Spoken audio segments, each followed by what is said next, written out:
Bienvenue sur votre chaîne Novelas Plus.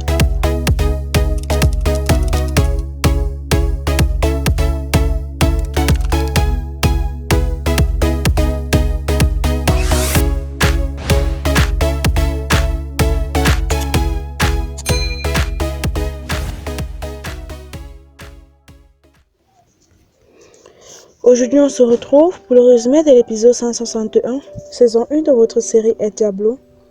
Dans cet épisode, Angèle entre et dit à Dimi que la vie est merveilleuse. Dimi demande ce qu'il arrive et demande s'il est allé boire dans un bar. Angèle dit qu'il a fait mieux, qu'il est allé voir Manuela et a décidé de jouer cartes sur table. Dimi lui demande s'il a gagné. Angèle lui dit que l'air est redevenu pur. La lune se remet enfin à briller et la ville est superbe la nuit. Dimi comprend dès lors que Manuela a dit qu'elle l'aime. Angèle dit qu'il ne peut pas vivre sans elle, qu'ils se sont embrassés et la première fois qu'ils se sont embrassés dans sa vie, il n'avait pas ressenti la même chose. Angèle dit qu'il aurait pu mourir après ça. Dimi le comprend et est content pour lui. Lola vante ses qualités à Topo et le charme pour pouvoir le piquer son argent. Elle lui dit qu'elle veut faire des cours de danse et a besoin d'argent. Elle veut déménager, avoir un manager, un appartement à elle avant d'appeler Topo pour qu'il vienne la rejoindre plus tard. Topo trouve ça louche. Il lui dit qu'elle n'est qu'une allumeuse et qu'il n'arrive pas à y croire, qu'elle a fait des insinuations à son père. Lola dit qu'il n'est qu'un perdant comme tous les autres hommes et qu'elle peut se dégoter un autre 100 fois meilleur que lui. Topo s'en va. Arrivé dehors, il surprend une voiture et se cache pour voir qui c'est. Carmelo sort de la voiture avec un sac noir. Angèle est en train de peindre avec enthousiasme. Il pense au moment où il embrassait Manuela. Il sourit et prend un verre de vin. Dimi l'observe et sourit. Virginia de son côté pense très fort à Dimi. Il la manque beaucoup. Léon trinque avec Carmelo. Ils sont contents de leur coup. Léon dit que c'est le plus beau coup de chance de sa vie. Carmelo lui dit que tout dans cette vie n'est pas un coup de chance, que la planification, la stratégie et calcul sont la source de coups gagnés. Carmelo dit qu'il y a toutes les transactions de Martin dans cet ordinateur. Il dit que Dieu soit loué. Il trouve qu'il doit être très attentif à tous les faits et gestes de Martin. Il trinque au nom du défunt Christian. Carmelo demande à Léon de leur rappeler qu'il doit remercier Christian quand ils seront en enfer.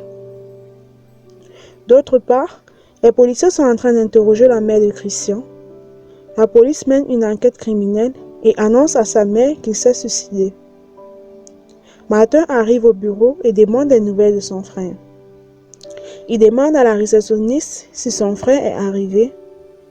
Lorenzo, qui n'est pas encore au courant de l'affaire, se met à s'enflammer pour savoir où est Christian. Peu de temps après, Martin dit à Lorenzo que Christian allait le trahir et quitter ensuite le pays, qu'il avait laissé une vidéo où il parlait de tout sur Martin. Si cette vidéo tombait entre les mains de la police, ça devait en finir avec eux. Et que, même en le gardant vivant, et qu'il allait dire à la police, rien ne garantit qu'il n'allait pas parler de ça à quelqu'un. Lorenzo ne veut plus entendre cette phrase. Il dit qu'il n'a rien compris et s'en va. Martin dit qu'il continue à gérer ses affaires comme avant. Pour lui, tout redevient comme avant. Topo interpelle Perla et demande si elle travaille. Elle dit oui, elle a déposé le bébé. Topo propose de l'accompagner. Perla demande s'il va bien.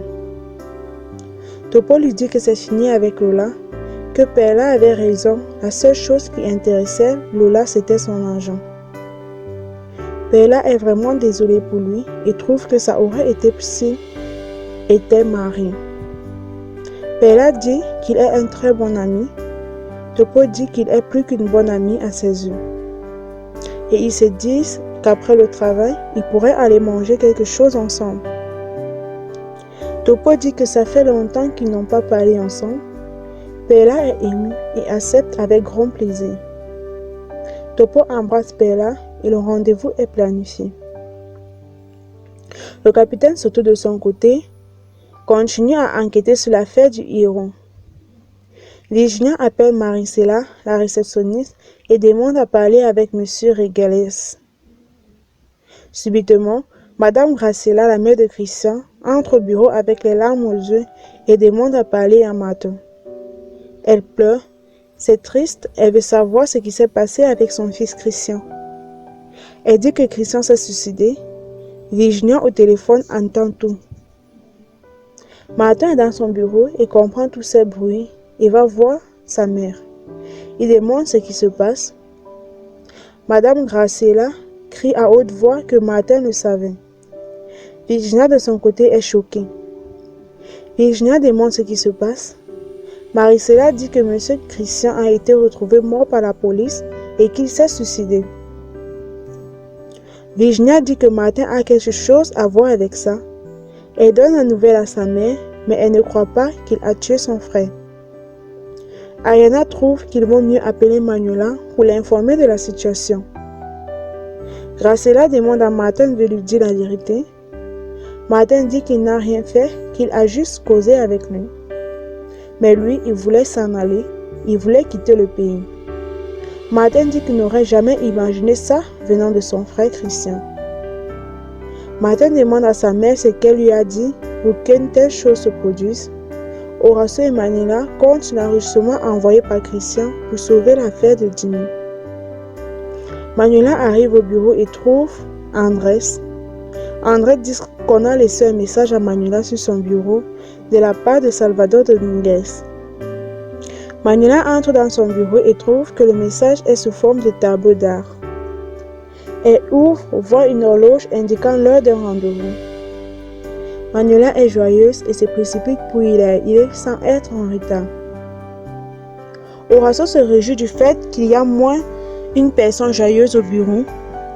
Graciela est énervée. Elle ne veut plus être près de Martin. Elle dit qu'il n'a pas de cœur, qu'il ne peut pas comprendre ce qu'elle ressent parce qu'il n'a pas d'enfant. Elle dit que, même s'il en avait, elle ne sait pas s'il serait capable de les aimer. Elle s'en va furieuse. Martin demande à ce qu'on organise les funérailles de son frère. Horacio apprécie le communiqué de presse qu'Andrés et dit qu'il sera super pour écrire les discours des politiciens. Manuela va au rendez-vous de Angèle. Elle arrive à l'appartement où a lieu le rendez-vous et tout est calme. Le lieu est romantique. Elle trouve une rose et une lettre sur la table qui dit « Cette fois, c'est pour l'éternité ». Angèle surgit derrière Manuela et dit « Ce mot dit la vérité ». Angèle me remercie d'être venue. Manuela dit qu'elle ne pourrait pas ne pas venir. Angèle trouve qu'elle est magnifique. Angèle lui rappelle qu'un jour, elle avait préparé un truc vraiment magnifique pour eux deux. Manuela dit que, mais il ne pouvait pas rester. Angèle lui dit qu'il l'a toujours aimé, même pas une minute. Il dit qu'il a toujours aimé depuis leur premier baiser.